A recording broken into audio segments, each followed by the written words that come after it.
This tank had been stolen from a local military base by a man with previous military training.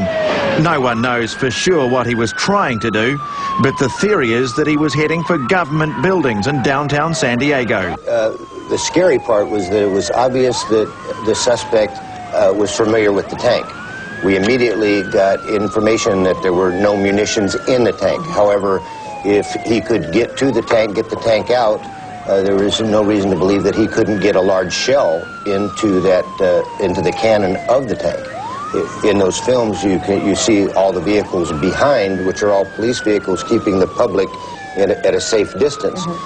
If he had brought a shell into that tank, which would be quite possible, and fired that, it would have cleared 163 in the northbound lanes for many miles. There's a tank in my street. It drove through it. I mean, it demolished it.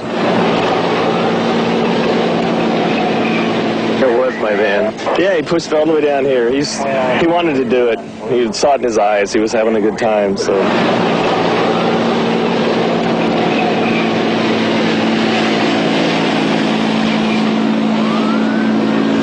How could anybody just walk into an armory and steal a tank? When he got to the tank, it appears that he took some pry bars and broke some of the locks on 2 other tanks before he got to this one.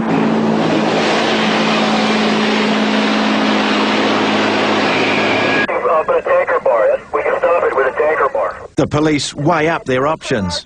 One was to enter the compartment not knowing if the individual was armed. 2, they could have used gas. They thought about it, they decided not to. Gas would cause the driver to possibly be debilitated and go out of control. And 3, if the officers had entered the compartment when it was gassed, they would be debilitated. The next decision was, should we use lethal force? The officers decided yes, and that's exactly what they did.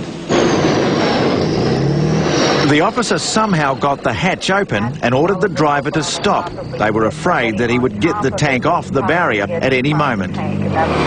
He resisted and was shot dead.